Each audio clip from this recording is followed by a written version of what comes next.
Estimado oyente, les habla desde España Nikos Ricoy. Muchas gracias por estar nuevamente ahí con nosotros. Hoy hemos llegado al final de nuestra serie de mensajes sobre el Evangelio. En el primer día vimos el Evangelio desde el punto de vista jurídico, tal como lo enfoca la Biblia, es decir, como si estuviéramos en una sala de justicia. El segundo día lo vimos desde el ángulo tipificado en los dos ladrones del Calvario, donde allí se muestra claramente el Evangelio falso, tipificado en el ladrón malo, y el Evangelio verdadero, tipificado en el ladrón bueno. En el tercer día vimos el Evangelio verdadero desde el ángulo expositivo teológico de Romanos capítulo 3. En el cuarto día lo vimos desde el ángulo comparativo en la diferencia que hay entre la crucifixión y la cruz. En el día de ayer vimos el Evangelio como el centro de toda la Biblia. Entonces, siguiendo este viaje imaginario que empezó por la definición del Evangelio, sigamos hoy subiendo la intensidad hacia el punto culminante del viaje, es decir, el centro del Evangelio. Digamos que Dios es el centro de todas las cosas del universo. La Biblia es el centro de la verdad de Dios. El Evangelio es el centro de toda la Biblia. Y hoy, en este último día, veremos cómo Jesús y su justicia es el centro del Evangelio. Y así, con este escalonamiento, hemos llegado al punto culminante: Jesús como el centro y el Señor del Evangelio. Por eso el título del mensaje de hoy es Jesús, mi justicia, el centro del Evangelio. En el día de hoy, en el ambiente cristiano evangélico, poco se habla del tema de la justicia de la cruz. En primer lugar, porque no se cree en ella. Por lo tanto, lo que no se cree no se puede hablar. Solo se habla de lo que se cree. Segunda de Corintios capítulo 4, versículo 13 dice: creí, por lo tanto hablé. Nosotros también creemos, por lo tanto también hablamos, dice Pablo en el versículo. En segundo lugar, no se habla de la justicia de la cruz porque muchos pastores no son convertidos. Uno puede ser pastor pero no estar convertido. Uno puede ser misionero pero no estar convertido. Uno puede estar en una iglesia y no ser convertido. Uno puede estar en el coro y no ser convertido. Uno puede estar en un ministerio pero no ser convertido. Y paradójicamente se puede ser líder de evangelismo y no estar convertido. Así que, sabiendo que esto es así, y de hecho lo es difícil que se hable de la justicia de la cruz. Sin embargo, la justicia es el tema doctrinal más importante del Evangelio y debería serlo en el evangelismo. Y a su vez, Jesús es el personaje indiscutiblemente central del Evangelio y del evangelismo. Así que tenemos ya el eslogan del tema de hoy. Jesús personal es mi justicia doctrinal. Jesús personal es mi justicia doctrinal. Su justicia doctrinal viene de Jesús personal. Suena como una estrofa de una canción, ¿verdad? De hecho, en estos días yo estaba en una fuente de agua y de repente vino a mi mente esta estrofa. Jesús personal es mi justicia doctrinal. Jesús, mi justicia. Es imperativo decir, antes de continuar, que sin justicia satisfecha no hay posibilidad de perdón ni evangelio verdadero, porque el perdón de Dios debe estar y está basado en justicia satisfecha e ira aplacada. El Señor Jesús tiene una doble justicia: la justicia de una vida sin haber pecado jamás, y a su vez la justicia que le cayó a Él por causa de tus pecados y mis pecados. Son dos justicias diferentes en la misma persona. Por eso mi eslogan dice: Jesús, mi justicia. Mi justicia por haber vivido la vida de justicia que yo nunca pude vivir, y mi justicia porque paradójicamente recibió una justicia de castigo que era mía. Dos justicias, una hecha y otra recibida. Jesús, mi justicia. La justicia de Cristo es tan perfecta, tan plena, tan exacta, tan completa y tan totalmente satisfactoria ante Dios, que incluso la misma justicia divina exclama: pecador, ya tengo suficiente y no necesito más. Los atributos de Dios, tales como su justicia, su santidad y eternidad, coinciden exactamente con la obra de Cristo en la cruz. Cristo fue justo y recibió una justicia. Fue santo y fue tratado como maldito, y a la vez es eterno.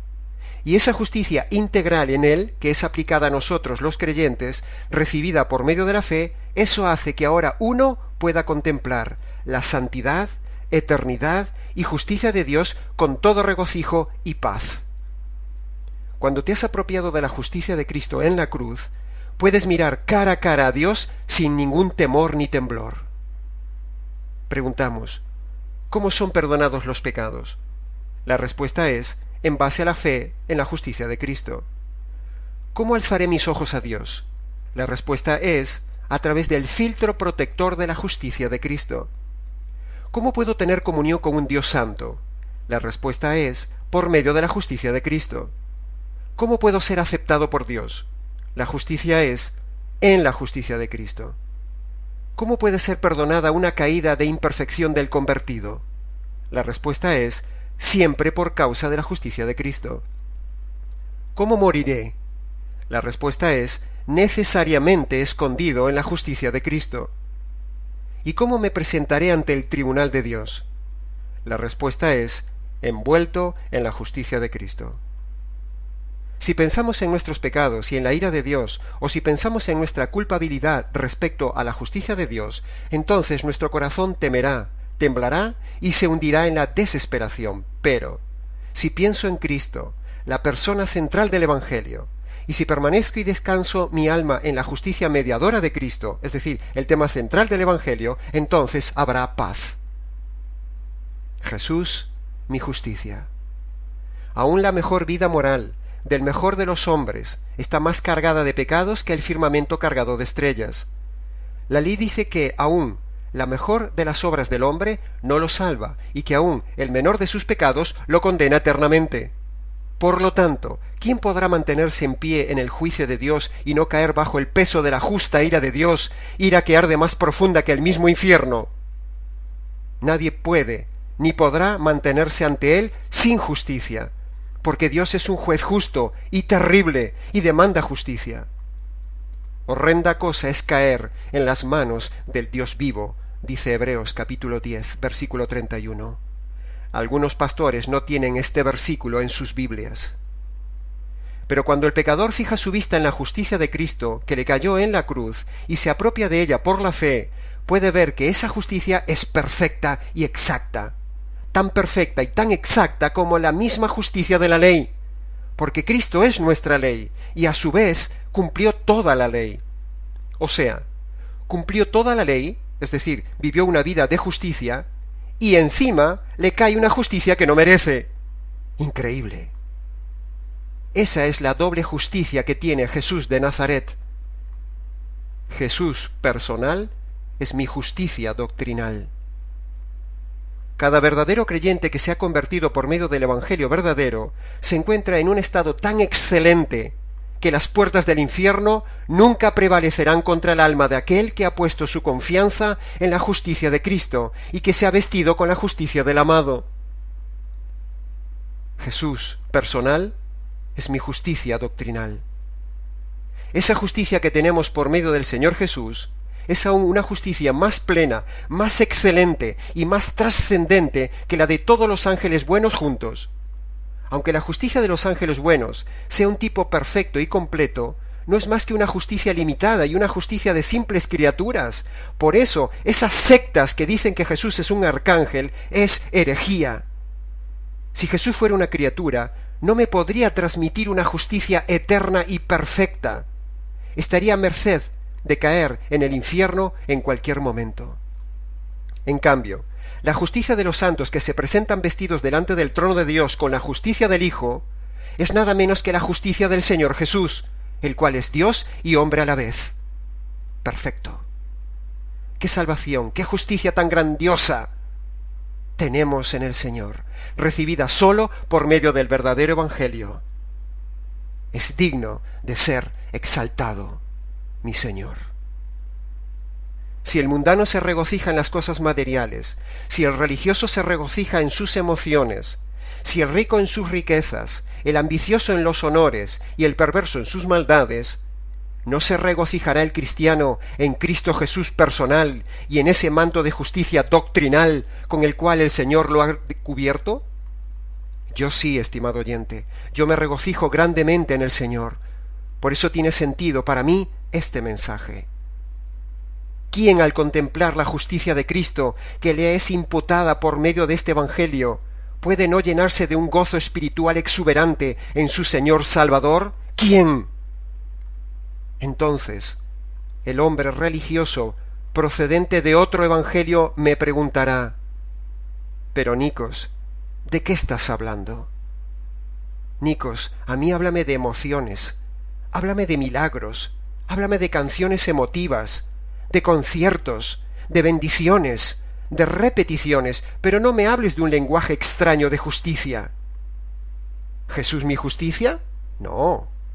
Jesús mi milagro, Jesús mi bendición, Jesús mi prosperidad. La Biblia dice que el Evangelio es locura para los que se pierden, y la Biblia dice también en Romanos capítulo 1, versículo 17, que en el Evangelio Dios revela la justicia. Por lo tanto, el hombre religioso moderno de hoy no entiende el Evangelio espiritual de la justicia, sino que solo se deleita y busca a Dios por lo material en otros evangelios. Este lenguaje nuestro que hemos utilizado en toda esta serie en estos días es como extraño para el hombre religioso del ambiente evangélico del día de hoy, que solo busca bendiciones. Nuestra justicia es trapo de inmundicia, dice Isaías, el cual también él se veía a sí mismo de esa manera, inmundo. Y eso que estamos hablando de un profeta. ¡Ay de mí, que soy muerto! Porque soy hombre inmundo, de labios inmundos, habitando en medio de un pueblo inmundo, y mis ojos han visto a Yahvé, Dios santo. Pero un tizón del altar de la propiciación del templo manchado en sangre quitó su culpa y limpió su pecado, dice Isaías capítulo 6.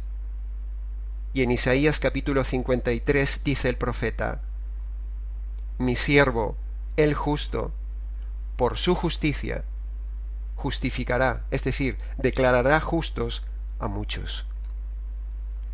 La justicia del Señor Jesús recibida por fe nos dará audacia ante el tribunal de Dios. La santidad de la naturaleza de Dios, la justicia de su gobierno, la severidad de su ley y el terror de su ira, todo esto requiere del pecador que tenga una justicia completa y perfecta, porque si no, sin justicia, el pecador no tiene escapatoria. ¿Tienes justicia, estimado oyente? ¿Estás confiando en tu justicia o estás confiando en la justicia del Señor Jesús? El pecador necesita una justicia que él no tiene. Jesús, mi justicia. Jesús personal es mi justicia doctrinal. En esta justicia vive día a día agarrado el creyente. En esta justicia el creyente muere, y en esta justicia el creyente se levantará, y en esta justicia aparecerá ante el tribunal de Cristo para admiración profunda de todos los ángeles fieles, para terror y horror de los ángeles rebeldes, y el gozo de todo el universo. En aquel entonces los creyentes clamaremos y cantaremos: Jesús, mi justicia. En gran manera me gozaré, y mi alma se alegrará en mi Dios, porque me vistió con vestiduras de salvación y me rodeó con el manto de justicia. Dice Isaías capítulo 61, verso 10. A ver, un momento. Hagamos una pregunta. Tanto hablar de justicia en este mensaje, pero ¿por qué tenía que hacerse justicia? ¿Por qué le cayó la ira de Dios a Jesús para hacerse justicia? ¿Por qué tanto repetir lo de la justicia? A continuación, estimado oyente, está la razón y la respuesta de la justicia caída sobre mi Señor Jesús. Escucha con reflexión la causa del derramamiento de la justicia sobre el Señor Jesús. Malos pensamientos, mentiras, actitudes de violencia, envidia, robos, venganza, rebeldía, el actuar con deshonestidad, las disputas, la avaricia, la codicia, la arrogancia, la amargura, la desobediencia, la pereza, las peleas, los pleitos, los insultos, la traición, las quejas, la murmuración, la terquedad, la ira, la negligencia, la malicia, la impaciencia, las maldiciones, las burlas, las palabras sucias, la autocompasión, la manipulación de los demás, el maltrato, la borrachera, los celos, el desprecio, el enojo, la desconfianza, el rencor, las imprudencias, la hechicería, la ambición, el maltrato, la terquedad, el mal testimonio, la blasfemia, la idolatría, el adulterio, el divorcio, la infidelidad, el orgullo, la estafa, el hacer diferencias de personas, la herejía, la ingratitud, la indiferencia, las orgías, la fornicación, la inmoralidad, la lujuria, la homosexualidad, el lesbianismo, la sensualidad, el no hacer el bien, el griterío, la religiosidad, los juramentos y las promesas no cumplidas, la insensibilidad, el racismo, las deudas innecesarias, las adivinaciones, la calumnia, la superstición, la insolencia, los afanes, el odio, las injusticias, el meterse en las cosas ocultas, la cobardía, la soberbia, la truhanería, la dureza de corazón, los vicios, las enemistades, la falta de respeto, la hipocresía, la mundanalidad, los chismes, el perjurio, el desorden, el hacer las cosas por interés, el engaño, la falta de perdón, la deshonra, el intento de suicidio, el homicidio o el intentarlo, la glotonería, la incredulidad, el despilfarro, el aborto, la extorsión, la vanidad, la ansiedad, el egoísmo, el pesimismo, la depresión, el ser parcial, el ir contra la conciencia de uno o de otro, el no amar, el no ayudar, el estropear el cuerpo por fumar, drogarse, beber o tatuarse, la insensatez, el temor, el no amar a Dios sobre todas las cosas y el no hacer la voluntad de Dios. En fin, y cosas semejantes a estas. Los que practican estas cosas no heredarán el reino de Dios y merecen justicia. Más de 100 pecados concretos que por hacerlos, creerlos, pensarlos o desearlos nos condenan ante Dios porque proceden de una naturaleza degenerada y perversa, rebelde y corrupta, descarriada y degradada, malvada y maldita, depravada y abominable, vil y sucia, entenebrecida y contaminada, condenada e inmunda. Por un solo pecado Dios hizo justicia y expulsó al diablo del cielo. Por un solo pecado Dios hizo justicia y expulsó a Adán y Eva del paraíso. ¿Cuántos pecados has cometido en tu vida que merecen justicia, estimado oyente? ¿Y por qué entonces Dios aún no te expulsó de esta tierra? Todos estos pecados demandan justicia, castigo, condenación. Jesús llevó ese castigo para que se hiciera justicia de mis injusticias, de tus injusticias. Pero, cuando te apropias de esa justicia caída en la cruz, por medio de la fe, y clamas, Jesús, mi justicia, entonces la justicia eterna ya no caerá sobre ti. Supongamos por un momento que vemos a un pecador en el banquillo del tribunal de Dios. Allí se abren los libros, los testigos están listos y el juez del universo, en su estrado, dice al pecador: «Pecador, levántate. Estás compareciendo ante mí, acusado por miles de pecados de acción y de omisión cometidos diariamente. Has quebrantado 1000 veces las leyes santas, justas y rectas durante toda tu vida, y por lo tanto has sido hallado culpable. ¿Tienes algo que decir a tu favor?». Como en todo tribunal, el juez concede la palabra al culpable. Entonces el pecador se levanta, abre su boca y dice: «Señor juez, escuche mi defensa. Yo soy todo lo que usted ha dicho y reconozco lo que he hecho. Pero el Señor Jesús ha satisfecho total y completamente la justicia que demanda la justicia divina sobre mí. Y su mandato estando en la tierra era que yo reconociera mis pecados y creyera en la justicia de su Hijo en la cruz, y yo lo hice. He creído lo que yo soy y he creído lo que Él hizo, tal como usted me lo pidió. Así que, si el juez del universo recuerda todos mis pecados, también debe recordar el día que mi alma fue quebrantada en arrepentimiento de todos mis pecados y puse mi fe en esa justicia hecha a mi favor, tal como usted me lo pidió. Señor juez, así que ahora, el Dios de justicia, ¿puede demandar 2 veces justicia del mismo hombre? Esta es mi defensa, señor juez, mi única defensa por la cual estoy de pie hoy ante el juez de todo el universo. Soy culpable, sí, pero fui hecho y declarado justo el día que puse mi fe en la justicia de su Hijo, una justicia que no merecía recibir él, pero que me ha sido dada por gracia y la he tomado por medio de la fe. Sobre esto la defensa del pecador es aceptada como jurídicamente válida y en consecuencia el culpable es declarado justo y se retira del tribunal glorificando y gozándose, triunfando y clamando por toda la eternidad. Bendita justicia. Jesús es mi justicia. Jesús personal es mi justicia doctrinal. En conclusión de esta parte, estimado oyente, como creyente yo me regocijo en esta justicia que ya tengo por medio del verdadero Evangelio, y quiero que tú también la tengas, pero para que comprendas mejor y obtener esta justicia hecha en la cruz, solo se puede por medio del verdadero Evangelio, donde en la cruz el Padre descarga su ira sobre su Hijo, el Señor Jesús, para hacer justicia de mis injusticias y de tus injusticias, estimado oyente. Cree esto.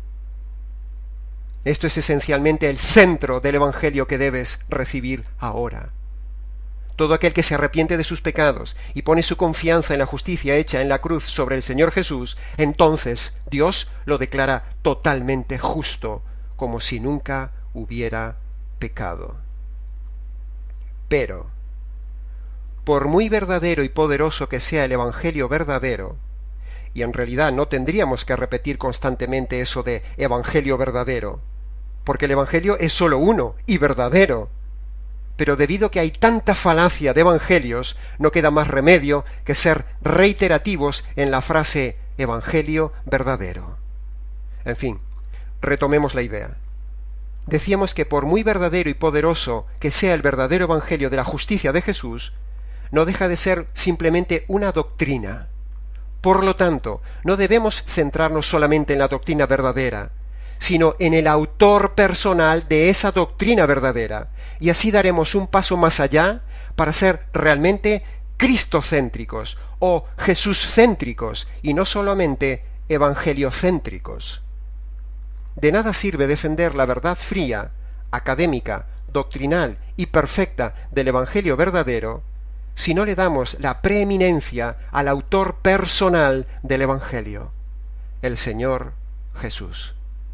Y esa es la segunda parte del mensaje que pretendemos hacer en el día de hoy, al cerrar esta serie sobre el Evangelio. Centrados en la justicia del Señor, pero también centrados en el Señor de la justicia. Centrados en la justicia del Señor, pero también centrados en el Señor de la justicia. Es cierto que hay evangelios materialcéntricos, evangelios emocionalcéntricos, evangelios medio bíblicos, o incluso está el evangelio doctrinalcéntrico, o sea, el evangelio correcto. Pero aún necesitamos dar un paso más allá.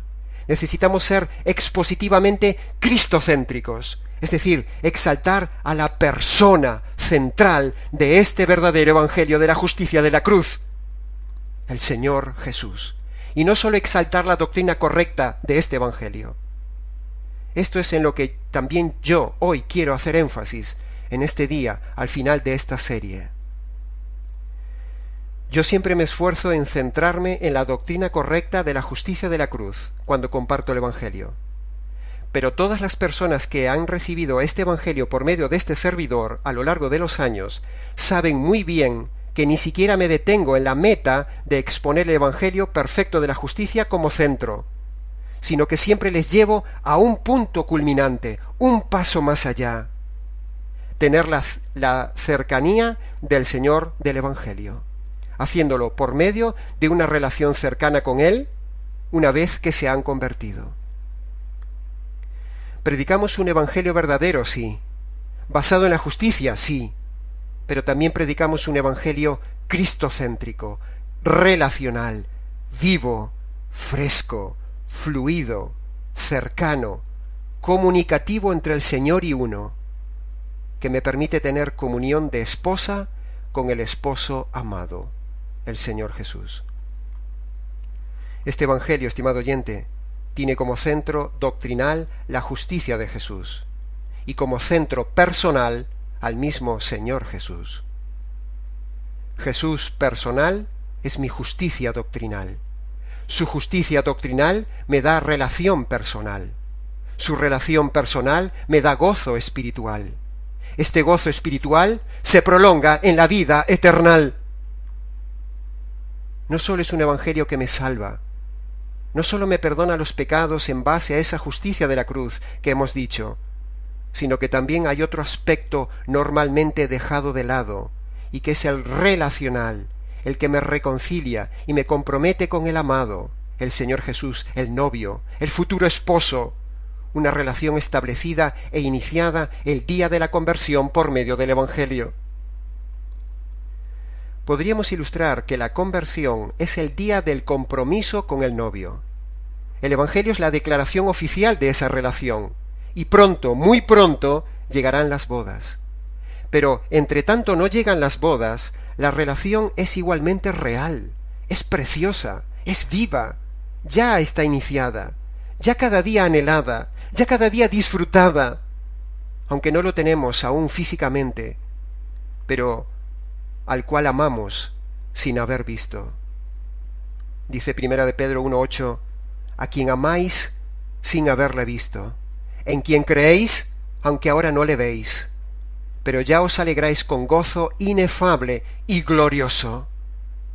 Ven, Señor Jesús, ven pronto, ven, esposo mío, amado mío.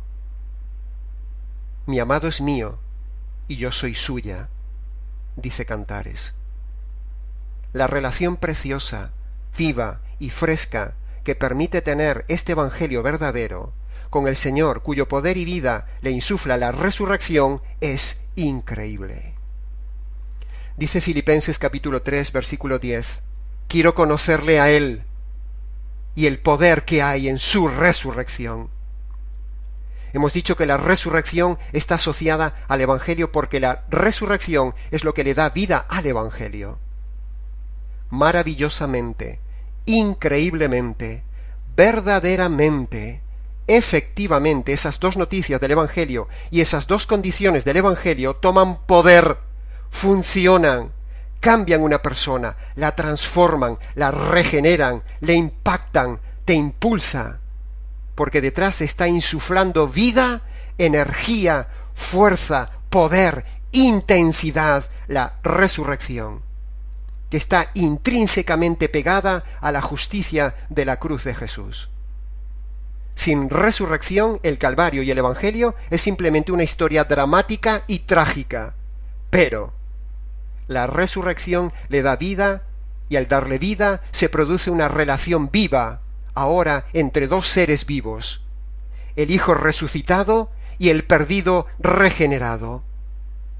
La resurrección le da vida, y al darle vida se produce una relación viva, ahora entre dos seres vivos, el Hijo resucitado y el perdido regenerado. Ambos están vivos. Dos seres vivos en una relación eterna viva. Por eso dice la palabra, ya tiene vida eterna. Una vida que empieza de forma relacional con la conversión por medio del Evangelio, respaldado por la resurrección, y una vida eterna ahora anhelada por mi corazón. El centro del Evangelio es una persona. Por lo tanto, la conversión debe ser un inicio de una relación con una persona. No una relación personal con Dios, como se dice por ahí, sino una relación personal con el novio, es decir, el Señor Jesús, el cual es Dios. La relación del creyente no es con el Padre, sino con el Hijo. La relación de muchos aparentes creyentes, cuando uno los oye orar o hablar, es solo con el Padre, o sea, con el suegro. Este es mi Hijo amado, a Él escuchad, a Él amad, dice la palabra. El Padre dice que la relación debe ser con el Hijo, y de esa manera el Padre se goza y el Espíritu, que es el que me lleva al Hijo, silenciosamente también se regocija. Y así toda la triunidad divina disfruta con el creyente, con la novia, con la esposa, que somos nosotros. El Padre disfruta ver cómo su Hijo es amado y honrado por la novia. El Hijo es amado, proclamado y exaltado por la novia y luego por la esposa. Y el Espíritu Santo se goza silenciosamente en ver cómo es exaltado el Hijo, porque precisamente ese es el ministerio del Espíritu Santo, exaltar al Hijo. Cuando uno se convierte, el centro de la Trinidad es el Señor Jesús. Así lo quiere el Padre, y así trabaja para ello el Espíritu Santo. Juan capítulo 5, versículo 23 dice, para que todos honren al Hijo, porque el que no honra al Hijo, no honra al Padre. Y Juan capítulo 15, versículo 26 dice, el Consolador, es decir, el Espíritu Santo, dará testimonio de mí. Y el Espíritu Santo, estimado oyente, ha dado un precioso testimonio de mi amado.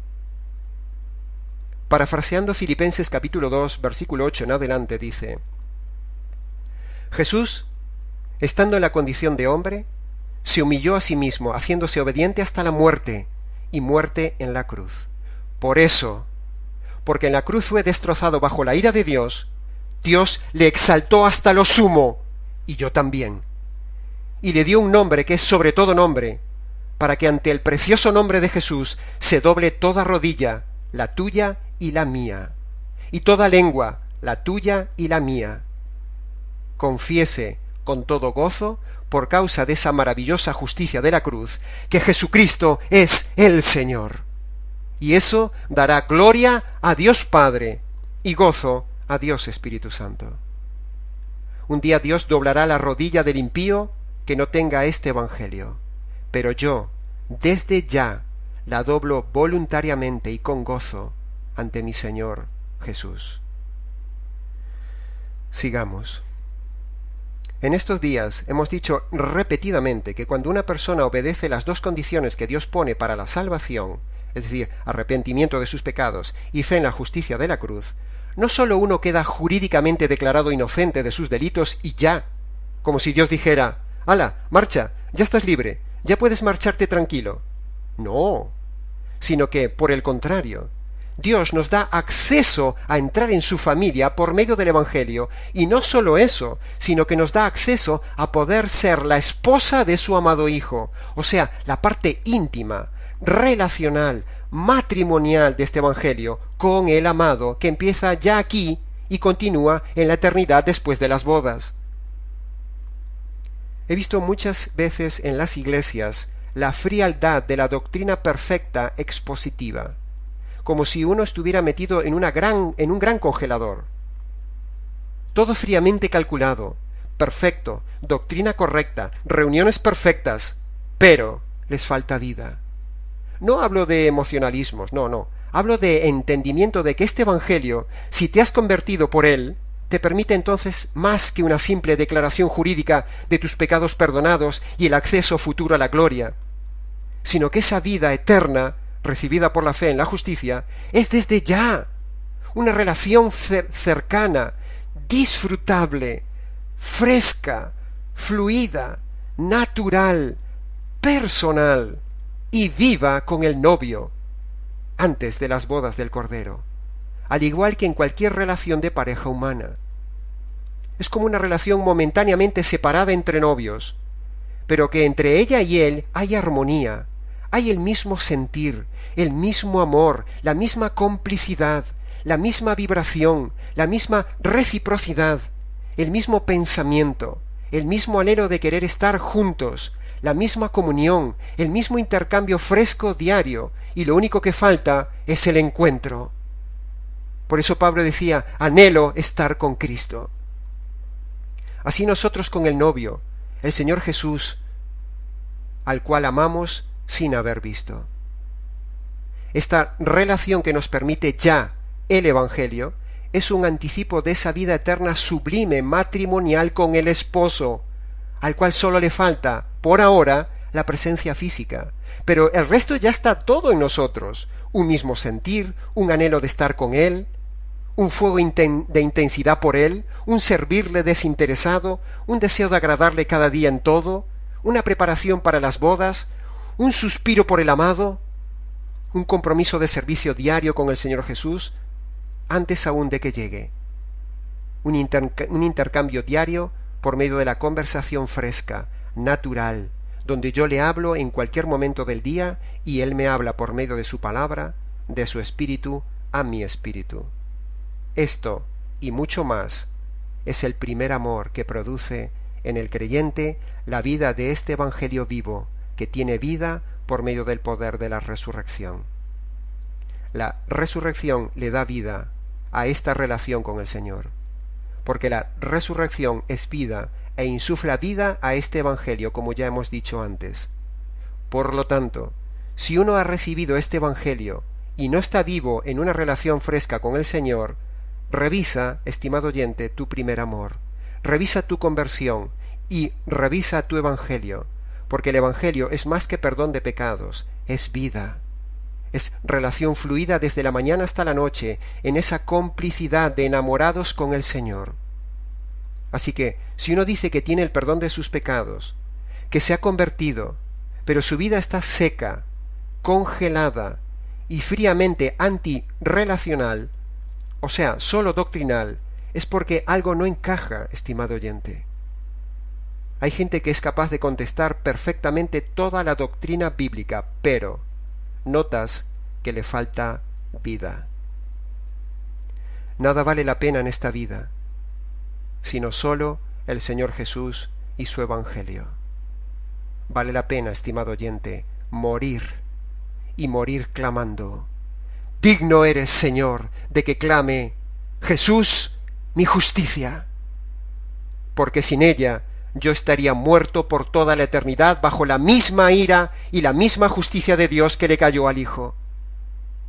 Vale la pena clamar hasta morir para decir que este es el verdadero Evangelio, aunque te maten, el Evangelio de la justicia de mi Señor Jesús, el cual es digno de toda alabanza de mi boca.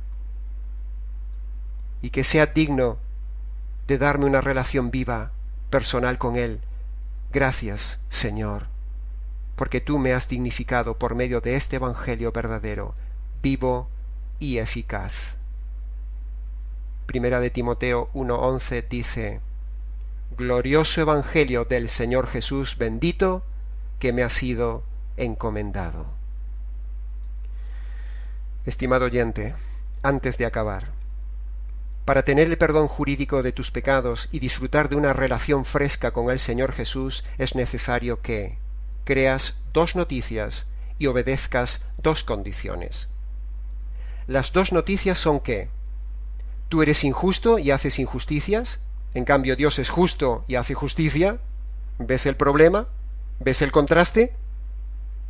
La otra noticia, la buena, es que en la cruz se hizo justicia de tus injusticias. Las 2 condiciones que Dios pone para recibir perdón y vida son: arrepiéntete de tus pecados, es decir, reconoce que eres mala persona y que has hecho cosas malas.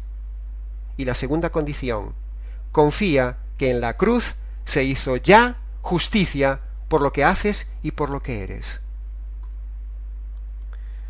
Estimado oyente, entra en tu habitación o busca un lugar tranquilo y clama allí al Señor. Póstrate de rodillas, descálzate ante el Dios santo, porque el lugar que estás es santo. Señor Jesús, he pecado 1000 veces contra el cielo y contra ti. No soy digno de entrar en ese cielo. Por el contrario, Señor, merezco la condenación. Reconozco este y este pecado que hoy ha tocado mi conciencia. Ah, Señor, espera. esa repetida frase de hoy, Jesús mi justicia. Nunca la había visto así, Señor. La creo, Señor. Creo que eres mi justicia. Creo que en la cruz se hizo justicia de mis injusticias. Señor, sálvame. Una cosa más, Señor. Muchas gracias por este evangelio de la justicia personal que no conocía. Para terminar, estimado oyente, si necesitas algo, llámanos o escríbenos. Hasta nuestros próximos encuentros. Amparado en la justicia de mi Señor Jesús, les habló en estos días, desde España, Nikos Ricoy.